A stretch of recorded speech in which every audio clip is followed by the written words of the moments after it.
கர்த்தருடைய நாமம் மகிமைப்படுவதாக. சகோதரிகளின் காலை தியானத்திலே உங்களை சந்திப்பதில் மிகுந்த மகிழ்ச்சி அடைகிறேன். அனைவருக்கும் என்னுடைய இந்தான காலை வணக்கத்தை உங்களுக்கு தெரிவித்துக் கொள்கிறேன். இந்த நாளிலும் நம்மளுடைய காலை தியானத்திற்காக தெரிந்து கொள்ளப்பட்ட வேத பகுதி அப்போஸ்தலர் 10ஆம் அதிகாரம் 1-2 வசனங்களை நாம் தியானிக்கலாம். இந்த பகுதியிலே கொர்நேலியுவை குறித்தான காரியத்தை நாம் பார்க்கிறோம். இந்த கொர்நேலியுவை பற்றி நீங்கள் அனைவரும் அறிந்திருப்பீர்கள். இந்த முதல் 2 வசனத்திலே அந்த வசனத்தின் மூலமாக நாம் சில காரியங்களை தியானித்து அதை நம்முடைய வாழ்க்கையிலே அபியாசப்படுத்தலாம். அப்போஸ்தலர் 10:1 வசனமும் 2வது வசனமும். இத்தாலிய பட்டாளம் எனப்பட்ட பட்டாளத்திலே 100க்கு அதிபதியாக கொர்நேலியு என்னும் பெயர் கொண்ட ஒரு மனுஷன் செசரியா பட்டணத்திலே இருந்தான். அவன் தேவ பக்தி உள்ளவனும் தன் வீட்டார் அனைவரோடும் தேவனுக்கு பயந்தவனுமாய் இருந்து ஜனங்களுக்கு மிகுந்த தர்மங்களை செய்து எப்பொழுதும் தேவனை நோக்கி ஜெபம் பண்ணி கொண்டிருந்தான். இவனுடைய ஊர் எந்த ஊர்னு சொல்லும் போது செசரியா பட்டணத்திலே, இத்தாலி என்பது ஒரு பெரிய மாகாணம், அதுல ஒரு பட்டணம் தான் செசரியா. அந்த பட்டணத்திலே இந்த கொர்நேலியு என்கிற தேவனுடைய மனிதன் என்ன செய்கிறார்? வசித்து வருகிறார். அங்கே அவருடைய தொழில் பார்க்கும்போது 100க்கு அதிபதியாக இருக்கிறார். இப்போ இவரை குறித்தான இவனுடைய காரியங்களை எல்லாம் நாம் பார்க்கும்போது 2வது வசனத்திலே அந்த மனிதனுடைய காரியங்களை நாம் பார்ப்போம். அவரை குறித்த எப்படியாக சாட்சி சொல்லப்பட்டிருக்கிறது என்பதை பார்க்கும்போது அவன் தேவ பக்தி உள்ளவனும், முதலாவது பாயிண்ட் தேவ பக்தி உள்ளவனாக இருக்கிறான். 2வது வீட்டார் அனைவரோடும் தேவனுக்கு பயந்தவன் என்று பார்க்கிறோம். 3வது மிகுந்த தர்மங்களை செய்து வந்தான். 4வது எப்பொழுதும் ஜெபம் பண்ணி கொண்டு தேவனை நோக்கி ஜெபம் பண்ணி கொண்டிருந்தான். எவ்வளவு அருமையான 4 காரியங்கள், எவ்வளவு அருமையாக இருக்கிறது பாருங்கள். இந்த நாட்களிலே நான் வீட்டிலே வேலைக்கு போகிற சகோதரிகள் இருக்கிறீர்கள், வீட்டில் இருக்கிற சகோதரிகள் இருக்கிறார்கள், இன்னும் பல தொழிலும் இருக்கிறார்கள். ஆனால் இந்த மனிதன் 100க்கு அதிபதியா இருக்கிறான். ஆனால் இவனுடைய காரியங்கள் எல்லாம் பார்க்கும்போது எவ்வளவு ஆச்சரியமா இருக்கு. எப்பொழுதும் தேவனை நோக்கி ஜெபம் பண்ணி கொண்டிருந்தான் என்று பார்க்கிறோம். மாத்திரமல்ல தேவனுக்கு பயந்திருந்தான் பார்க்கிறோம். மிகுந்த தான தர்மங்களே செய்து வந்தான் என்று. இப்பொழுது தேவ பக்தி உள்ளவன் என்று பார்க்கிறோம். இந்த நாட்களிலே, கடைசி நாட்களிலே வாழ்ந்து கொண்டிருக்கிறோம். நாம் எப்படிப்பட்ட பக்தி உள்ளவர்களாக இருக்கிறோம்? தெய்வ பக்தி உள்ளவர்களாக இருக்கிறோமா? மாறாக தெய்வ பக்தியின் வேஷத்தை மாத்திரம் தரித்து கொண்டவர்களாக இருக்கிறோமா? இங்கே இந்த மனிதன் தெய்வ பக்தி உள்ளவன் என்று பார்க்கிறோம். பார்க்கும்போது அதற்கு மாற்றாக தெய்வ பக்தியின் வேஷம் சொல்லி அப்போஸ்தலனாகிய பவுல் அங்கே தீமோத்தேயுக்கு எழுதின 3வது நிருபத்திலே நாம் பார்க்கும்போது 2 தீமோத்தேயு 3ஆம் அதிகாரம் 5வது வசனத்தை இதில் பார்க்கும்போது தேவ பக்தியின் வேஷத்தை தரித்து, இந்த நாட்களில் வாழ்ந்து கொண்டு நாம் இந்த கொர்நேலியை குறித்து பார்க்கும்போது தேவ பக்தி உள்ள மனிதன் என்று பார்க்கிறோம். நாமே ஆராய்ந்து பார்ப்போம். அவனை குறித்தான சாட்சி தேவ பக்தி, நம்மை குறித்தான சாட்சி இந்த குடும்பமானது மிகுந்த தேவ பக்தி உள்ளவர்கள். ஐயோ, அவர்களிடத்துல அப்படியெல்லாம் செய்யக்கூடாது, அவர்கள் இதெல்லாம் விரும்ப மாட்டாங்க என்று நம்மளை குறித்தான சாட்சி அப்படிப்பட்டதாக இருக்கிறதா? இங்கே இந்த கொர்நேலியை குறித்து அந்த மக்கள், அந்த ஊரார் எல்லாருமே, அந்த பட்டணத்தில் மக்கள் குறித்து தேவ பக்தி உள்ளவன் என்று சாட்சியை கொடுக்கிறார்கள். மாறாக அதே அதிகாரத்திலே பார்க்கும்போது 10ஆம் அதிகாரம் 22வது வசனத்தை பாருங்கள். முன்பகுதி மாத்திரம், அதற்கு அவர்கள் நீதிமானும் தேவனுக்கு பயப்படுகிறவனும் யூத ஜனங்கள் எல்லாராலும் நல்லவர் என்று சாட்சி பெற்றவருமாகிய கொர்நேலியு. எவ்வளவு அருமையான சாட்சி!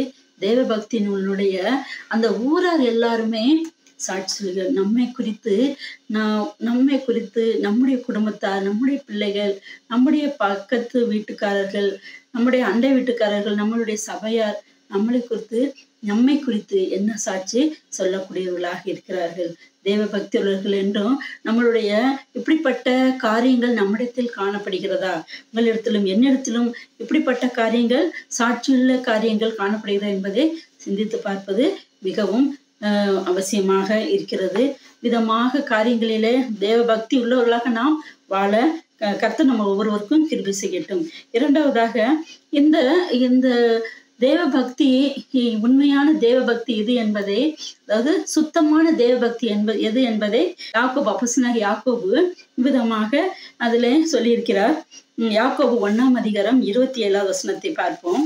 திக்கற்ற பிள்ளைகளும் விதவைகளும் படுகிற உபத்திரவத்திலே அவர்களை விசாரிக்கிறதும் உலகத்தால் கரைப்படாத படிக்கு தன்னை காத்து கொள்கிறதுமே பிதாவாகிய தேவனுக்கு முன்பாக மாசில்லாத சுத்தமான பக்தியா இருக்கிறது. அப்போ பக்தி என்பது நாம வேதத்தை தூக்கி கொண்டு சபைக்கு செல்வதும், சபைக்கு முன்பதாக பக்தியை காண்பிப்பது மாத்திரமல்ல, உண்மையான தேவ பக்தி என்ன என்பதை இந்த அப்போஸ்தலனாகிய யாக்கோபு விதமாக சொல்கிறார். இதற்கு உதாரணமாக நாம் இன்னொரு தேவனுடைய பிள்ளையை கூட நம்ம ஒரு சீசியை கூட பார்க்கலாம். அப்போஸ்தலர் 9:36 யோப்பா பட்டணத்திலே கிரேக்கு பாசையிலே தொற்கால் என்று அர்த்தம் கொள்ளும் தபித்தாள் என்னும் பேருடைய ஒரு சீசி இருந்தால், அவள் நற்கிரியைகளையும் தர்மங்களையும் மீதியாய் செய்து கொண்டு வந்தாள்.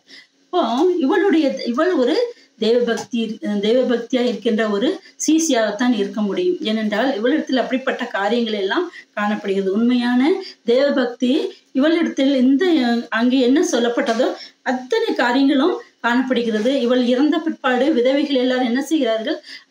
அவளால் செய்யப்பட்ட அந்த அங்கியெல்லாம் காண்பித்து அழுகிறார்கள். அப்போ இவள் அப்படியே விதவைகளுக்கும் திக்கற்றவர்களுக்கும் அநேகருக்கு மிகுந்த தர்மங்களை இவள் செய்து கொண்டு இவளும் ஒரு இப்படிப்பட்ட நம்மளுடைய பக்தியை நாம் கிரியைகளிலே காண்பிக்கிறவர்களாக இருக்க வேண்டும். நம்முடைய பக்தி வெறுமனே இருக்காதபடி கிரியைகளிலே இருக்க வேண்டும். நம்முடைய கனிகளின் மூலமாக அறியப்பட வேண்டும். எபேசியர் 2:10 பார்க்கும்போது, ஏனெனில் நற்கிரியைகளை செய்வதற்கு நாம் கிறிஸ்து இயேசுக்குள் சிருஷ்டிக்கப்பட்டு, இப்போ நம்ம நற்கிரியைகள் செய்வதற்காக தான் நம்ம என்ன செய்திருக்கிறோம்? சிருஷ்டிக்கப்பட்டிருக்கிறோம். அதனாலே நாம் என்ன செய்ய வேண்டும்? நற்கிரியைகள் செய்கிறவர்களாக இருக்க வேண்டும். கனி உள்ளவர்களாக இருக்க. நம்ம யாருமே கனியற்றவர்களாக இருக்க கூடாது. அப்போ நற்கிரியைகள் தான், அதற்காக தான் நாம் படைக்கப்பட்டிருக்கிறோம். நற்கிரியைகள் செய்ய வேண்டும். நம்ம நற்கிரியை மூலமா நம்முடைய தெய்வ பக்தியை காண்பித்தல் அவசியம். அப்படிப்பட்டவர்களாக இருக்க கர்த்தர் நமக்கு கிருபை செய்யட்டும்.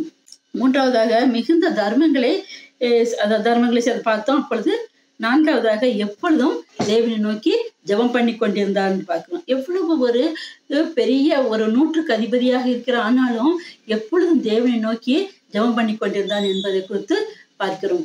ஒவ்வொரு சமயமும் முழங்கால் போட்டு ஜெபம் இல்லை, அவனுடைய அந்த மனதின் கொர்நேலியுடைய சிந்தனைகள் ஆண்டவரோடு எப்பொழுதும் பேசிக்கொண்டு இருக்கிற மனிதனாக அவனுடைய சிந்தனைகள் காணப்படுகிறது. இங்கே இதற்கு உதாரணமாக ஒரு லூக்கா 2:37 ஏறக்குறைய 84 வயதுள்ள அந்த விதவை தேவாலயத்தை விட்டு நீங்காமலும் இரவும் பகலும் உபவாசித்து ஜெபம் பண்ணி ஆராதனை செய்து கொண்டிருந்தார். இங்கே இவள் அன்னாள் தீர்க்கதரிசி குறித்து இங்கே கூறப்பட்டிருக்கிறது. 84 வயது, ஆனால் எப்படி தேவனை நோக்கி இரவும் பகலும் தேவாலயத்தில் இருந்து ஜெபம் பண்ணக்கூடிய ஒரு ஸ்திரியாக இருக்கிறார். நம்மளுடைய வாழ்க்கையிலும் ஜெபமானது மிகவும் முக்கியமானதாக இருக்கிறது. இவ்வளவு பெரிய பதவியில் இருந்தும், இவ்வளவு வயதான நிலைமையில இருந்து அவர்கள் எவ்விதமாக ஆண்டவரை நோக்கி உபவாசித்து ஜெபிக்கிறார். எப்பொழுதும் ஜெபம் பண்ணி கொண்டிருக்கானால், நாம் வேலையில் மத்தியிலும் சரி, வேலை இல்லாமல் இருந்தாலும் வீட்டில் இருக்கும்போது எந்த இடத்திலும் கர்த்தர் நோக்கி எப்பொழுதும் நம்முடைய சிந்தனையானது கர்த்தர் நோக்கி கொண்டு இருக்கிறதாக, எப்பொழுதும் அவரோடு பேசக்கூடியவர்களாக நாம் இருக்கும்போது அது மிகவும் கர்த்தருக்கு முன்பதாக அது நன்மையானதாக காணப்படுகிறது. இப்போ நம்ம பார்த்தது பிரகாரமாக முதலாவது தேவ பக்தி உள்ளவனாக இருந்தான். இரண்டாவது அந்த பக்தியை பார்த்து என்ன சொல்கிறார்கள்? அந்த பட்டணத்தாரை அவன் குறித்து சாட்சி சொல்லக்கூடியவர்களாக இருக்கிறார்கள். தேவனுக்கு பயந்து வீட்டார் அனைவரோடும் கூட, நாம் மாத்திரமல்ல, நம்முடைய குடும்பத்தில வீட்டார் அனைவரோடும் கூட நாம் தேவனுக்கு பயந்தா இருந்தால் என்று பார்க்கிறோம். அப்படிப்பட்ட காரியங்கள் நம்மளுடைய குடும்பங்களில் காணப்பட கர்த்தர் நமக்கு உதவி செய்யட்டும். பிறகு நற்கிரியைகள், 4வதாக ஜெபம். இந்த காரியங்கள் எல்லாம் இந்த கொர்நேலியுவின் இடத்தில் காணப்பட்ட அனைத்து காரியங்களும் நம்மிடத்தில் காணப்பட்டு கர்த்தருக்கு சாட்சியாக, தெய்வ பக்தி உள்ளவர்களாக மற்றவர்களுக்கும் சாட்சியாக ஜீவிக்க கர்த்தர் நம் ஒவ்வொருவருக்கும் கிருபை செய்வாராக.